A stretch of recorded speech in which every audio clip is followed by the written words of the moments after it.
Yeah, thank you for being here. Thanks for having me, Fran. It's so cool. I'm excited to have this conversation with you because I'm a fan of your work. I think you're hilarious. Go on. And no, you're Thanks. amazing. I like that you spare no punches, like you just go there. Like there's no topic that's too sacred for you to tear apart. I mean, I went through your Instagram before we started rolling. You have disassembled the Super Bowl all within the past month. The Super Bowl, there was like the healthy at any size movement, which I think like some might remember. There just so much stuff. And so just thank you for like having cojones in a time where like I feel like outrage is just like outrage. It's a personality now. It's like I don't need a personality. I could just be angry at everything, and I can open an Instagram page, and all I have to do is say I hate Donald Trump, and then I get millions of followers. Yeah, it's a weird time. It is a weird time. Thanks. I get outrage quite a bit. Not on a scale like you, but yeah, I mean, people come out of because people feel really strongly about health and nutrition. Yeah, they do. A lot of people that I feel don't even participate in it. They just like to watch it and throw in their 2 cents.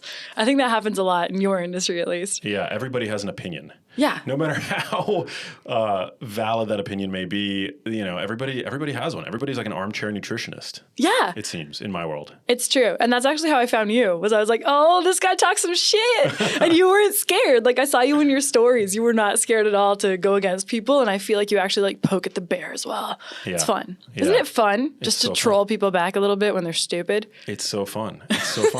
Yeah, I mean, look, I like people, but yes, I agree that the Dunning-Kruger effect is real. Are you familiar with that? Like, listen, you sound like you just sneezed. I don't know what that means. Go on. It's basically this fallacy where the less people know, the more they think they know. And the more Twitter. Yeah, so it's like it's the false confidence of like the masses, about any given topic, whether it's politics or nutrition. And the more you actually know, the less you feel like you know. So that's why experts true experts in nutrition, they realize that how little they freaking know. And that's how I feel. I feel overwhelmed by the amount that I don't know. And I'm not saying that I'm an expert, but on I love how much quantifying is going on right now. It's awesome. It's but yeah, so the Dunning-Kruger, I think it's like, the less people know, the more they think they know, and the more inclined they are to leave those nasty comments. The nasty comments are funny. Yeah. That's probably what you just said is probably very true. Yeah. I love knowing what I know, and I love knowing that I don't know things on some topics. It's same. It's like one of the best feelings in the world. Yeah. I feel that way like when I discover like a new music genre or, some new health rabbit hole that I have yet to go down. Mm-hmm. It's like one of the best things in life to realize how little you know and how much there is to know. And it's like what gets me out of bed in the morning. Yay! I like learning too. Yeah. And that's why I feel like I can take heat from people because I don't mind being wrong. I love being wrong. Good. Teach me some shit. Like whatever happened to learning where we like go at people if they're wrong. It's like, F you, you're wrong. It's like, or you could just be like, oh, hey, actually it's this came out. Like that. Somehow we lost that between school and real life now. That just teaching each other things is gone now. 1,000%. Yeah. So, obviously the Genius Life, it's sort of a health and wellness podcast, but I'm trying to broaden out for my audience, and I'm hoping that they stick with me for the ride. But as I said, I'm a fan of your work, and you have like a very interesting life story. So, yeah. And I know that you've struggled with things that I want you to talk about, and so yeah, it's just like, what's give me the backstory. Okay, well, in West Philadelphia, born and raised, that's not true at all.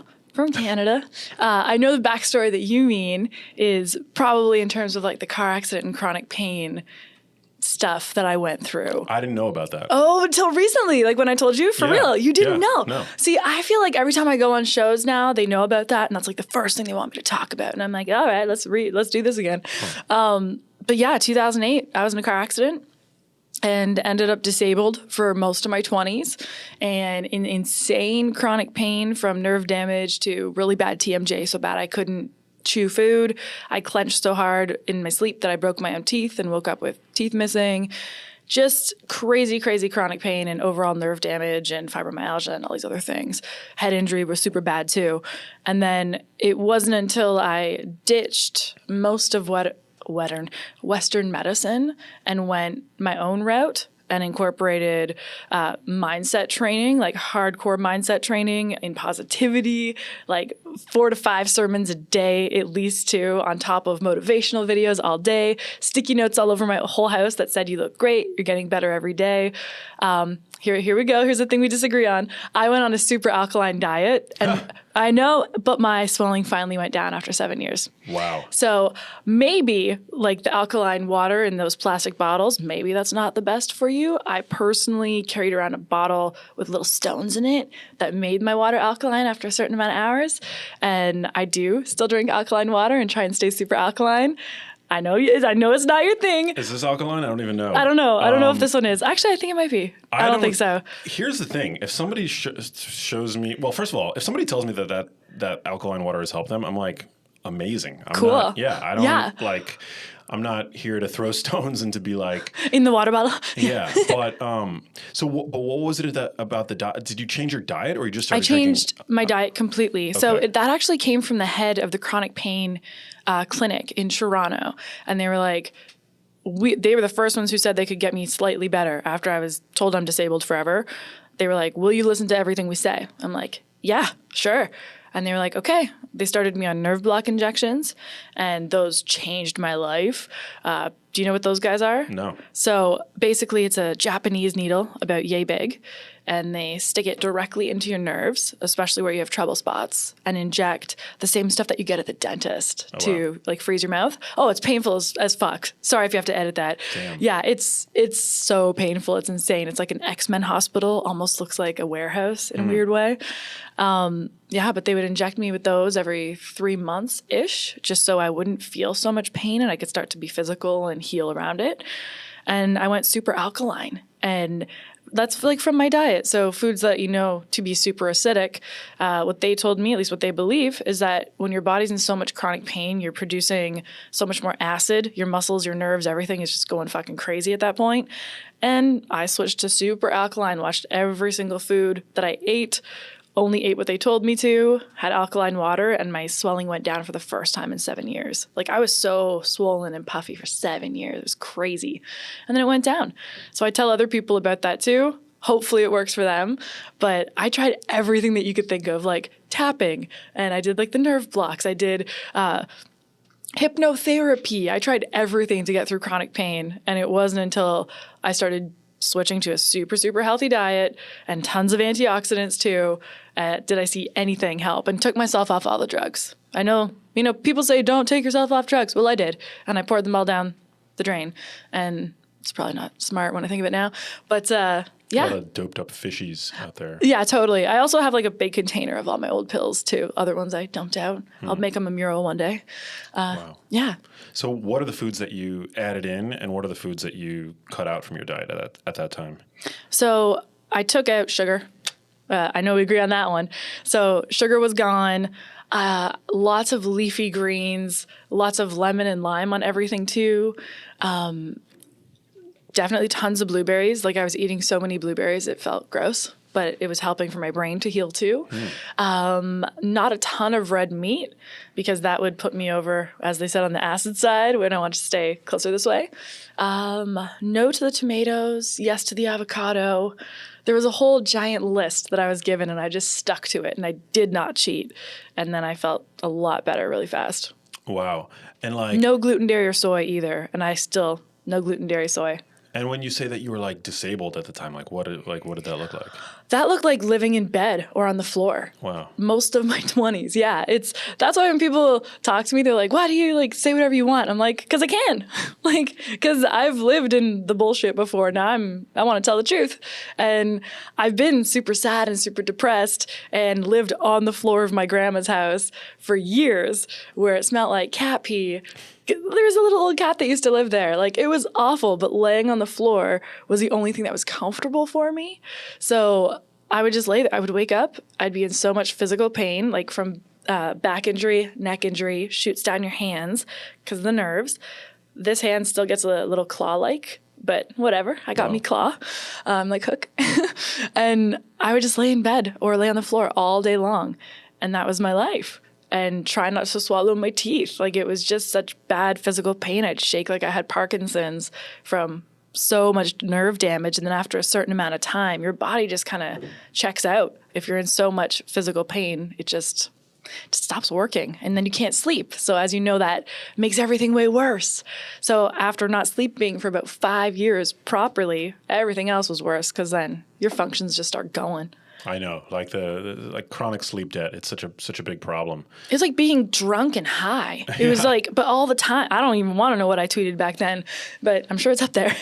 Were you doing comedy back then? Have you always been a comedian? Yeah, I did comedy like all the way up to that point. I had a show that night, a big one, the night of my car accident, and then I couldn't do stand-up and most shows for most of those years because I couldn't get out of bed. I couldn't stand upright. If I did, the lights would just kill me. Like I'd be dizzy instantly from the lights. So it was pretty brutal. I missed it so much, but the internet saved me. Damn. Yeah, I got to make videos on the internet. That was like my saving grace. I could do that straight to camera, and my first few videos that went viral, I made from bed, and nobody knew. Wow. Did the experience change your comedy? It will, yeah. It will. Yeah. So I'm being like pulled in back into the stand-up world by a bunch of my stand-up friends who are like, come on, Mitch, let's go. And I'm like, okay. And they're like, no jokes, tell your real story. And I was like, fair, because that's where all the good stuff is. And I've started, bit by bit doing it, and it's been pretty awesome. But I just find that I tell the truth a lot more now. And before the car accident, I would tell jokes that I knew would get a laugh, just a cheap laugh, a whatever laugh, a topical laugh. Now I'm like, let's talk about some real shit. Yeah. What motivates you? I feel like is it to outrage people, or is it just you see things in your environment, you're like, I gotta take that apart, or I gotta shoot that down, like, it's the truth. Yeah, the truth is my motivator at all times. It's when I was laying in bed, I would notice the common denominator of why people were depressed, upset, just having shitty lives is they're full of shit. Like most people in general lie constantly about the relationship they're in, about their health, why they have struggles, why they aren't where they want to be in their job, their life, whatever it is. They're full of shit. And I saw that was the one common denominator. I'm like, this is why people are sad. Just tell the truth. Just someone has to tell the truth. So I was like, fuck it, it'll be me. I don't care. And it's not that they're lying necessarily to other people. They're like, I think most of the time it's that they're lying to themselves. Exactly. Yeah, about everything. Like, obviously about the fat people video. That was true then and it's true now. For listeners who haven't seen it, what was that video about? It was called Dear Fat People. And I basically just I made jokes in it, but I told the truth that, hey, you did it yourself and you're the only one that can undo it. And unless you have a very severe, specific chronic condition where this was thrust upon you, bitch, you did it. So undo it. You're not disabled. You should be walking further through the parking lot, not taking the spot at the front with your handicap sign. You're going to die. That's like the bottom line is like, I spent so much of my life so unhealthy from that accident, like most of my 20s, that seeing people take their bodies for granted just pisses me off so much. When I see it, I'm like, oh, you're healthy. Just stop eating garbage. You're okay. These chronic issues that you have, these illnesses, all these things that you have to take all these pills for, switch your food. You're going to be okay. Yeah, it really bothered me. So that was that video. That video like spread like wildfire. Yeah, because people lie. You got a lot of hate because of it. Yeah, people hate the truth. It makes them have to be accountable for their own actions. Oh, God, that's annoying, right? Like, it's so much easier to go, it's the food's fault. It's society's fault. I'm just curious, were there any perspectives that emerged in the aftermath of that video that made you, like, question any of the things that you said? No. None. I get thank you letters every single day. I get before and after photos from people every single day to my Instagram, my Facebook, saying, you saved my life. I needed someone to tell me how it is like it is. And I'm like, yeah, perfect. That video is for those people. Wow. Yeah. For the sensators that don't like that style, it's not for them. And like, I like The Biggest Loser because they tell them how it is and then they get results. And yeah, that's all I did. That's amazing. So that video actually like inspired a significant amount of people to like get their, I would say I have at least 20,000 thank yous in before and after photos. At least 20,000. Yeah. Wow. Yeah, isn't that cool? That's amazing. Yeah. At the expense of some people getting offended. Oh, no. A lot of other people, 20,000 people at least. Yeah. Got healthier. If you got offended, what happened? Nothing. That's amazing. Yeah, and I feel like outrage is, as I mentioned, it's like this, it's so it's so a thing today. You know, people are just like waiting to press the red button, right? Yeah.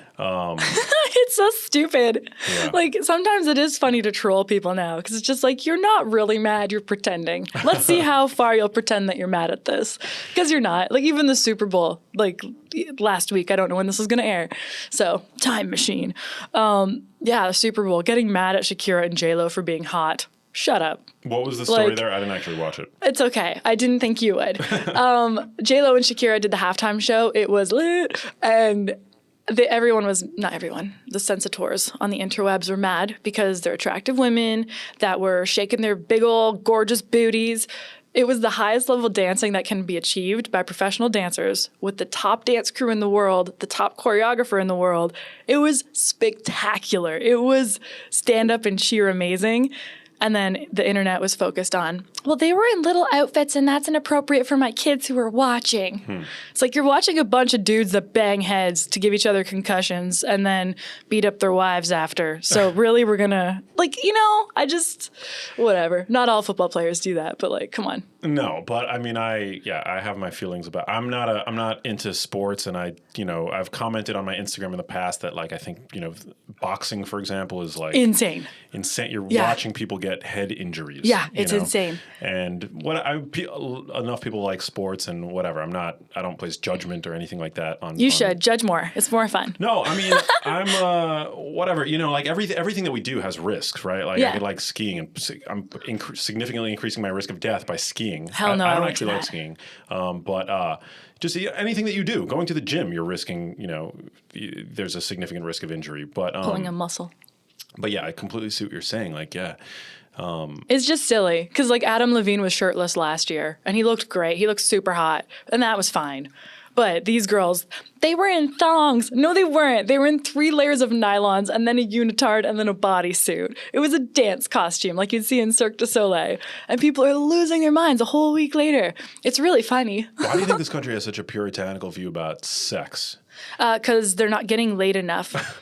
I swear, like that's what it is. It's never people who have a lot of sex who are mad at attractive people. It's people who aren't actually expressing themselves that way, or maybe they let their bodies go and they don't feel sexy anymore. I encourage every woman to get on the pole. You should. Get to pole class. Get to dance class. You'll feel more in touch with yourself physically, and it's a lot of fun. I dig it. I was watching. I've been binge watching this show, Walking Dead, which I feel like I've seen you comment on. Oh God, it's so stupid. I think it's not a very deep show. It's super entertaining. Okay. There's definitely like a formula. Like every episode is kind of similar to the one before it. But, yeah, it's the whole. Oh man, we're over here, but we want something over there where the zombies are. Yeah. I just got into the show, and I'm like 10 years too late, but after the fact, but. One thing that blows my mind about the show is that there's no nudity. It's like not even suggestive of like there's never been like a sex scene or anything like that in the show. But the level of gore in the show is insane. I find gore more offensive than sexuality personally. And like blowing people's heads off is on YouTube. But if there's a bit too much butt cheek, that's flagged and taken down. It's so weird. We're weird creatures. It's super weird. Super weird. It's like literally the gore. I commented it's like more gory than like the Saw franchise. The movies. I don't like watching any of that stuff. But there's like you won't say boob because oh my God, it's like a boob. That's like the ratings for movies that if a male has an ejaculation scene or an orgasm scene, it's PG-13. If a woman has an orgasm, it's an automatic R. Is that true? It's true. Isn't that weird? That's insane. Yeah. People are weird. It's just weird. And like sexist and like, yeah, man. That's the crazy. world. The world. But that's why we got to poke at the nonsense. I agree. Because if not us, then who? I agree. Yeah. I'm not into the whole like virtue signaling, like outrage thing. That's probably why I like, guys like Jordan Peterson. I love him. My friend Dave Rubin comments on this a lot. Dave Rubin is the man. He's awesome. Yeah, totally. I think it's such a... it's like kind of nauseating. It made me want to get a flag printed that says virtue signal and then like stand at an airport. And I think it'd be a good video. I like that. Thank you. One of the other videos that I saw on your page is all about self-care. Yes. What are your thoughts on self-care? Do it. Do it. Definitely care for yourself. Care for yourself. Yeah. Self-care isn't necessarily I've noticed that women have, especially younger women now, I'd say like 21, 22, have taken on this whole self-care thing, meaning every weekend I get blackout drunk and roll with whoever it is and do a bunch of blow and then go to yoga. Self-care. It's probably not it. Yeah. It's probably not self-care. But yeah, I think that taking care of your mental health, meditation is huge. I love meditating. That's another thing that changed my life with the chronic pain. Meditation? Yeah, I feel literally like an X-Men now. I Wow. think it's why I can take so much hate from randoms on the internet and not care. So I'm Yeah. like, yeah, well, whatever. Speaking of random hate on the internet, somebody today on my Instagram said that I was a literal cancer. Are you okay? I'm totally okay. Oh, shit. Yeah. So almost like it doesn't matter. And I replied like LOL or K or something. I like K. Yeah, K's a really good response. K is the best. I use K a lot. But yeah, it was somebody who you go to their profile and of course they're like vegan, plant-based. And this is not representative of like They all really vegans. need a PR makeover if they do. want more people to be vegan. I know it's bad. Yeah, they're assholes. And shout out to compassionate, vegans and people on the plant-based diet that are not zealots and hateful and, But I commented, I posted somebody's somebody on Instagram I saw posted. It was like a dozen books stacked, and the caption was, "These books have changed my life." And all the books were like, it was like a who's who of the vegan zealot community. It was like all vegan like related books. And so I commented I screen grabbed it, I put it on my Instagram stories, and I said, if this isn't like a literary echo chamber, I don't know what is. Because basically it's like if all you're doing is reading those books, you're in an echo chamber. That's what an echo chamber is, a literal echo chamber. And so that's what I commented. They don't know what those words mean. With like the face slap. And then some vegan person, on Instagram replied to that saying that I was a cancer or something. And I was just like, okay.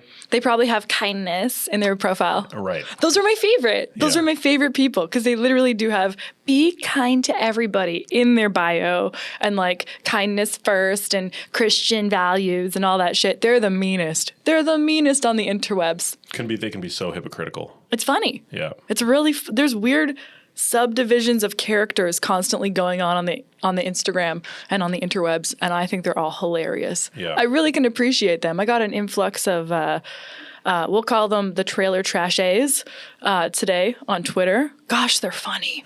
I posted a meme and they took it seriously. It was like a shirtless diver in his little Speedo, and I'm like, oh God, children are watching the Olympics. What a slut. And they thought I was serious. Man. Yeah, it was great. Like everyone on Instagram got the joke and they're like, oh my God, are you serious? Is this literal? I'm like, yeah, most memes are literal all the time. I feel like comedy is something that, on each social media platform, it's like a different art. Like to be really funny on Twitter, you've got to be able to like convey the humor in a tweet, which is different than like an image, and that's different than like a video, and that's different than like being a stand-up, I would imagine. Yeah, I suck at Twitter. Self-proclaimed. I wasn't on it for like 5 or 6 years because was it 5 years? I think it was 5 years. I got hacked, and then I just didn't have my Twitter for a while, and it was just becoming a pain to get it back. So I'm like, nah, all right, bye Twitter. And someone else was on my Twitter for a bit, and I just really got it back with my verification in December, and I'm like, how do I play this game? Yes, being angry works here. Like it's so silly. So silly. Okay, so you started talking about meditation. What's your practice like? What style? Do you have like a style of meditation that you do? I like sound meditation. I love doing the bowls. That's fun. I like to go to classes versus just doing it in my house myself. I find a big difference in going to an actual class, setting that time aside and being like, okay, bye everything. I'm here now. It just helps me. And I'll try anything that there is. I've done breath work. Breath work is intense. It's weird. Have you done a lot of breath work? I've done like maybe like a dozen or so times, but I'm always kind of left like wondering like what I just did. The first time I did it, like this woman played like Pink and like hardcore like power rock ballad music the whole time, super, super loud. And she had us doing all this breathing, and it was like a weird like I was almost beatboxing. And then I was like, this is stupid. And then a couple minutes later, there's just like tears coming out of my eyes. I'm like, what's happening to my body? She's like, push through it. I'm like, I don't know what I'm pushing through, but I'll do it. And then at the end of the class, everyone's like yelling. And I'm like, okay, I get to yell. This is fun. But it was interesting. A little intense for me, but like interesting. Breath work. Yeah, it's like breath work is one of those things it kind of makes you high. Yeah. I was all buzzy after my whole body.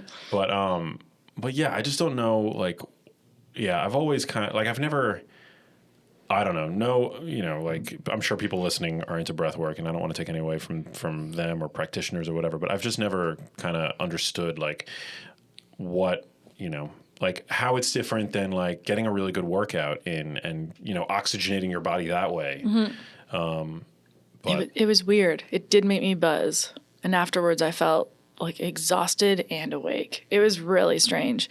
Sometimes I'll go to a meditation class and leave feeling like I had a Red Bull. Sometimes I'll leave just like I smoked a joint. Like it's different per class to me. It's fun. How else does Nicole Arbour practice self-care?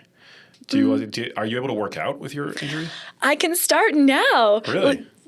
I shot 2 dance videos. One, like the Pussycat Dolls are back. Don't know if you knew, but they are as of like today. Their single came out today, whatever day this comes out. And I shot a dance video doing like a Pussycat Doll thing and promoting them coming back. And I was like, holy shit, look at me go. I was dancing. Yes. Like it's the first time in many, many years that I'm starting to feel healthier by the day. So it's pretty cool. Wow. And I feel like I'm so good with chronic pain now that even when it comes, I just see it as part of my day. And migraines, I was getting them so chronically, like bad migraines. But when I feel it a little bit, I'm like, okay, I'm going to get a shot of espresso because that tends to help me with migraines. It opens the vessels more, I was told at the head injury clinic. And then I just say, hey, if I have to smoke a little bit, I smoke a little bit and I keep on going with my day. I just don't let the little triggers stop me anymore. Okay, we're going to move around it. And I'm getting so much better. And I think it's because I'm getting happier too. I'm like, look at me doing my things I can do. Yes. Yeah. It's a lot of fun. That's awesome. And do you because I know one of the things that there's some pretty good evidence yoga is really effective for treating I hate pain. yoga so much. There's almost nothing in the world I hate more than yoga. Why do you hate it so much? Oh, it's so stupid. Oh my gosh. Yes, there's lots of yogis out there, and guess what? I like you. Yoga's stupid. But every time I go to a yoga class, I'm just like, I don't feel like I'm working out. I'm not relaxing. I'm not meditating because I've had so much damage in my neck and the nerves in there. I can't do downward dog. I can't do any of the planks. I can't do most of those poses. So I'm just hurting myself or re-triggering injuries. And even before that, it never did it for me. I'm like, I'd rather go to a stretch class or a pole dance class or a dance class. And then that's more fun for me. Or Pilates. Pilates really helped with my injuries, like rebuilding my body because I couldn't feel it. Like I didn't have my coordination anymore, which was really weird. But reformer Pilates was amazing. Really? Yeah. Have you ever done it? I feel like I've done it once or twice. Oh, it's so good. Is it? Yeah. I do it once and I see like suddenly I have abs and all my muscles feel perfect and tight and awesome. That's awesome. It is. Yeah, I have like chronic, it's not all the time, but every day, like in the morning usually, like I have like low back pain. And yeah, it's when I first maybe like 7 or 8 years ago, I started doing yoga, and I really enjoyed it because here's how I describe what I got out of doing yoga. It gives you sort of a new vocabulary with which to like experience your body. Like if you have tension in a certain part of your body, what I like about yoga is that it kind of teaches you how to identify that tension and also how to deal with it in a way that's like pretty effective. But the problem is after I hurt my lower back with like just being stupid in the gym, it took a lot of the joy out of like doing yoga for me because some of those poses, it hurts. Right. Yeah, some of those poses just become like, I don't want to, like do that to my back right now. So since then I've like not done yoga classes, but it's weird. Yeah, people say that yoga helps with back pain and I believe them, but also hot yoga is even stupider. Yeah, I just intense. like I really just makes me angry. Like I'm in that class, I'm like, this isn't a workout. I'm just sweating. This is a sauna, and I'm doing this. As a dancer, it's just not enough for me. Yeah. It just doesn't do it. But ice baths, I'm a fan of those guys. Wait, are you now a fan? You were not a fan before we did it together, right? No, I was always a fan. Oh, you were always a fan? Yeah, like cryo, ice baths. I'm getting really good at it too. It just doesn't. I don't feel it anymore. I can just like switch to that place in my mind where I go like whoosh, X-Men, and then I don't move. I mean, for some people, it's painful when you first do it. What do you love about it? I love the challenge.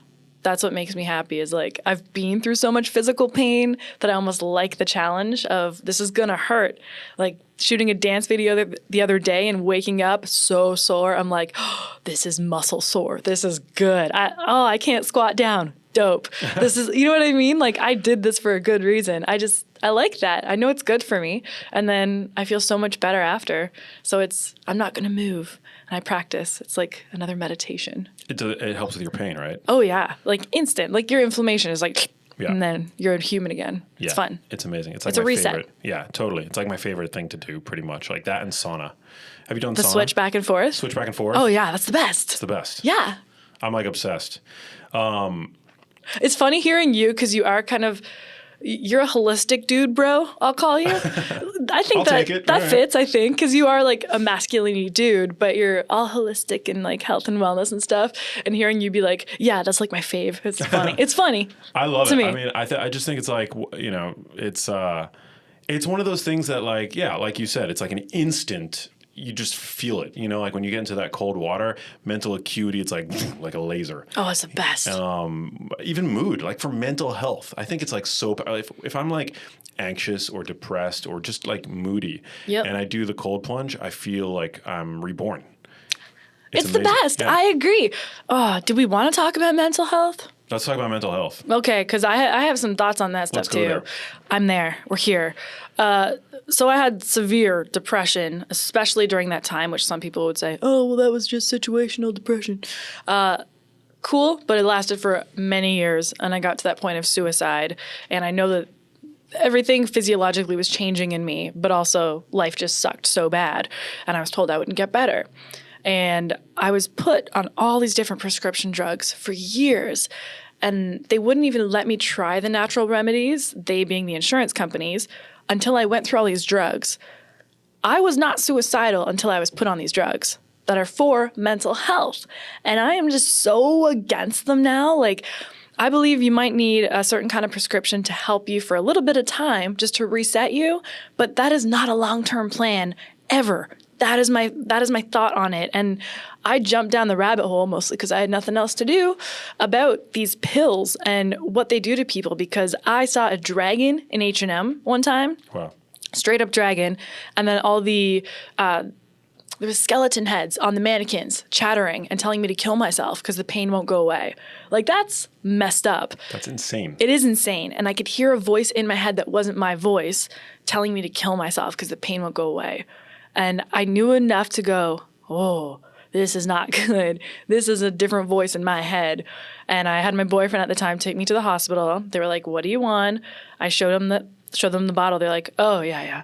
I'm like, wait, how is that a response? Oh, yeah. Like, this happens daily? And I went down the rabbit hole, and if you trace it back, a lot of school shooters are on the same prescription drugs. But those aren't good stories because, you know, Pfizer and the different companies, don't shoot me, you know, they have a lot of money and they don't want those stories to come out, so they can pay for that to not come out. But there's a very specific bloodline of people on these psychotropic drugs doing crazy shit, and their personality would have never done that before the drug. So I feel like in mental health, we're actually going backwards, not forwards. And until we address things like nutrition, gut health, if you're into that stuff, you know that I like Viome.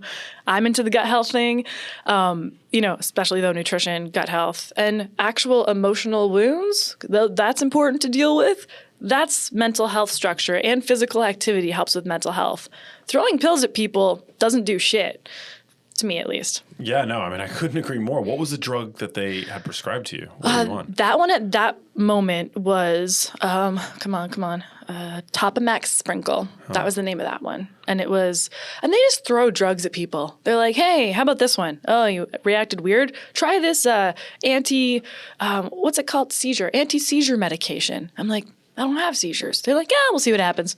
Like, that really messes with your brain and your body chemistry, and it does make you extra acid throughout your body, and it screws up everything. So now you have to take another pill to counteract what that pill's doing, and now you're on 3-4 pills. And a lot of the people I know that I met at treatment centers went that route, and they're still stuck there, and I'm not, and I went this way, and I am so much better, and I wasn't supposed to get better.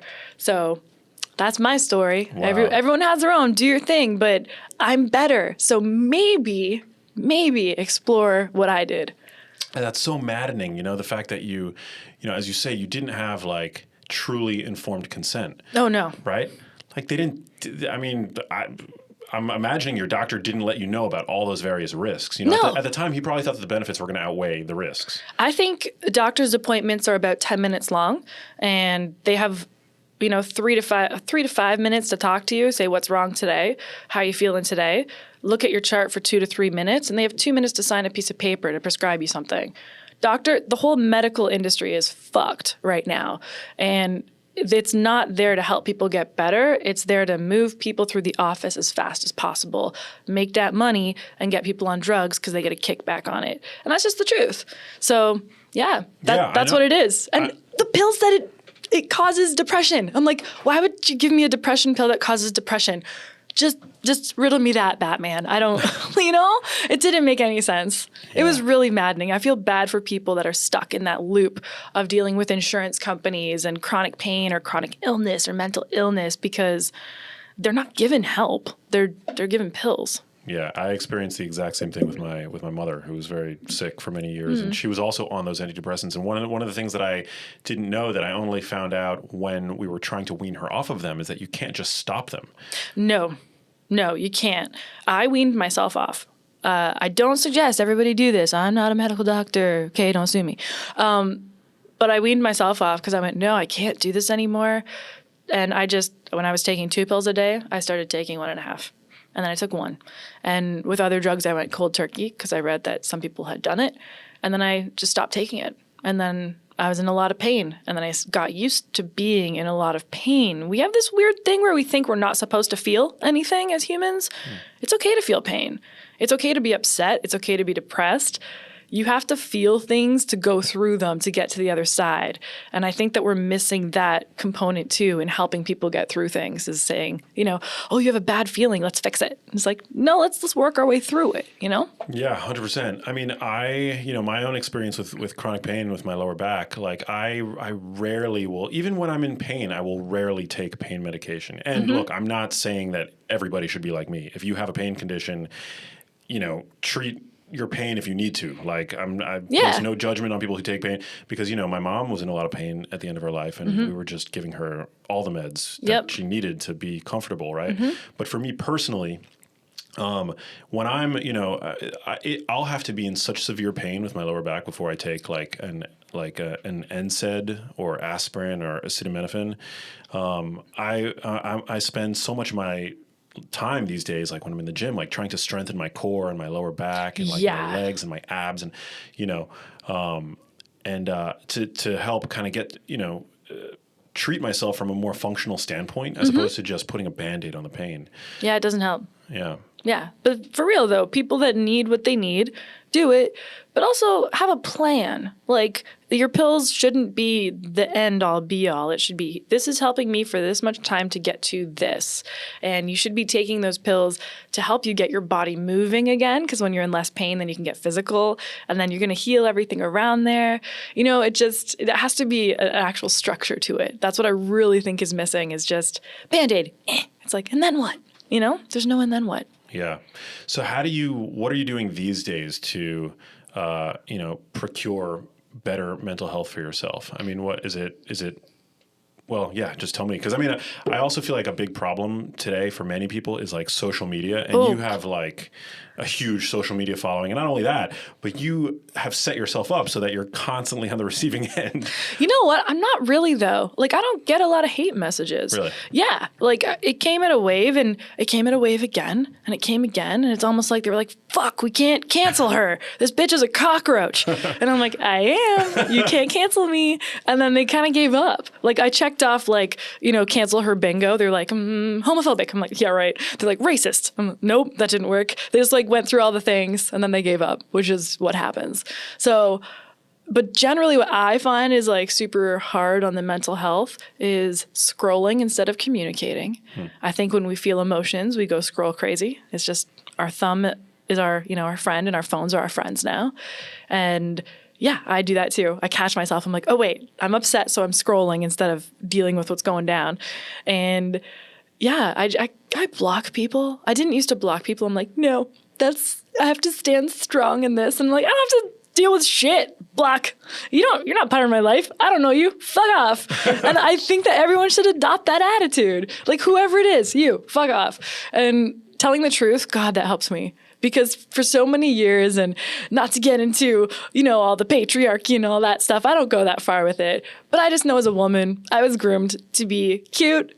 I was a cheerleader for years. It's like, be cute, be happy, nothing offends you, just be perfect, okay? You're like a human donut. Just look nice and be great, and everyone will love you. And I'm like, nope. And when I said nope, I was so much happier. And when I noticed myself getting upset, having any kind of mental health things going down, it's because I'm putting myself in situations that don't feel right.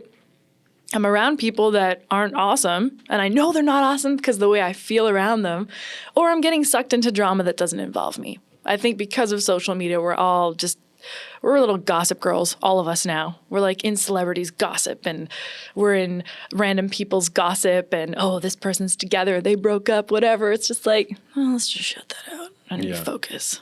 I mean, it's definitely magnified when you're an influencer, but I think it's just across the board. You're right. Like, everybody is dealing with this. I feel bad for teenagers right now. I really do. And it's like an old man Nicole coming in, but like, I feel bad for them because they are looking at these girls constantly who don't actually look like that in real life. Hi, I use Facetune as well, self-admitted. If I have a pimple, it's gone now. But they're looking at these images all day long of these girls that are popular and awesome, and even the guys, and they think they have to be Instagram famous to matter. That's really what they think. I have friends who have kids who are teenagers, and they really believe that. They're like, yeah, I want to be famous on YouTube and Instagram. And if you're not, you don't really matter. I'm like, oh, that sucks. Yeah. How would you be happy if that's your measure of worth, Yeah. No, it's so hard. And then like the whole not body positivity, but just the pressure to have like these bodies that are just, not real. Yeah, not real. Yeah. It's so weird. I'm on both sides of that coin because, as you know, I'm not huge on the everybody's beautiful. It's like, no, some bodies are not being worked out and you're morbidly obese. And so there's that side. And then the other side is that there's all these perfect bodies. Let me tell you, all the girls that I used to model with, the Playboy girls, the high-level models, they are all depressed as shit. I would say 98% of them are the most depressed, unhappy people I've ever met in my life. And there's no pleasing them. And as the saddest thing to me is watching models or promo models aging, because you start to see the desperation that they had no backup plan. And this is all they were. Even Instagram models that were popular a couple of years ago that nobody cares anymore, that they went and got way too much plastic surgery. Now they look like a sex doll. Now they're fucked. No one takes them seriously. They're having trouble dating. They all turn to escorts is what seems to happen. Wow. And yeah, it's a really messed up thing. Then social media fucks with your head. Yeah, I mean, for men too, like the fitness industry is just like packed with men who, like are just jacked beyond comprehension, and they make it look like all they're doing is taking this protein supplement. Here's my, here's my discount. Not it. Here's my discount code. I thought that's all they do. Oh my God, there's just so much juicing going on, really? like in the fitness world. Yeah, I mean, look, not everybody. Certainly it's possible to achieve a great body and not use it. But I mean, you have to think if you're like one of these guys and you're on payroll with a big supplement company and you're just like veins busting out of your abs. I mean, you're highly incentivized to do everything you can to stay lean and jacked, and also from like an addiction to social media standpoint, like from the standpoint of like reward, like dopamine in your brain, or little doggy treats. Yeah, you gotta keep it going. So I think that these guys are like willing to do anything that it takes to get jacked and then to stay jacked. Damn, I never thought of that. Yeah, and then it promotes this like false image for people that are aspiring to be that, and they think that just by buying the supplements that these guys are often peddling, that it's that's their ticket. When the reality is you got to be injecting stuff. And then take a photo in front of a car. That's part of that package, I think. Part of the package. Yeah. Get some bitches beside you. Yeah. That makes you famous on the internet. Oh my God, what a world we live in. It's weird, right? So weird. I think it's weird and awesome at the same time. It is weird and awesome. Because we can connect. I met you on the interwebs. True. Yeah, that's fun. Yeah. And I make internet friends all the time. And you make like a living being able to like not sit at a desk, which is such a, we're so lucky that we get to do that. For me, it's cool because I don't have to go to any weird casting couches. I have which used to be a thing. And I remember going to auditions that were super sketchy and being in weird situations. And I don't have to anymore.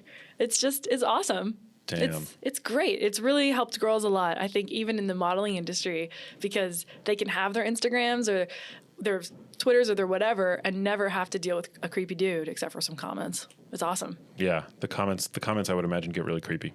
They're kind of fun. We're almost out of time. We're almost wow. Yeah. It just flew by. Bye, time. What did we not cover that you want to talk about? I feel like there were so many topics. What are you working on now these days? My podcast. When's that launching? Yeah, real soon. The Arbour Effect. The Arbour Effect. Yeah, we're going to, straight up, Max, we're going to fuck shit up. We're going all in on every topic. Damn. And anything that people don't want to say, we're going to say it. And we're going to open the conversation. And it's 2 parts in the episodes. It's one presenting all the stuff and another one tagging in other people to talk with us too. That's amazing. Is it going to be just you or you and like guests or like what's the deal? The main ones are just me. And then the secondary episodes are me with guests. Damn. Good questions. Yeah, Arbour Effect. I love it. Everywhere that you listen and watch the podcasts, like this one. Amazing. Well, we'll definitely stay tuned for that. Thanks. Where can listeners find you on social media? And then I got one last question for you. Great. It's Instagram, letter I, letter B, Nicole Arbour, because someone stole my name. Damn. And then, I know, right? Out of principle, I didn't buy it back.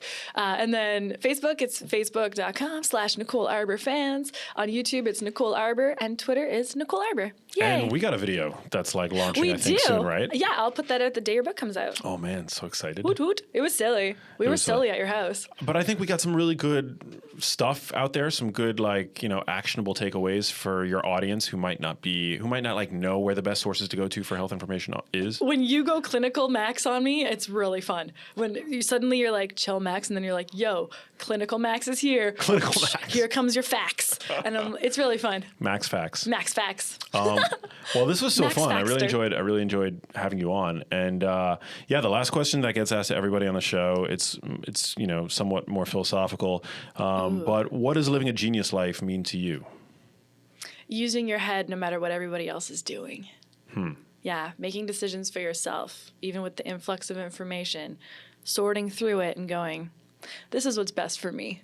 I think that's it. And then cheering for other people too, because go team. Go team. Yeah. Are you saying that like a lot of people don't think for themselves today? Is that kind of...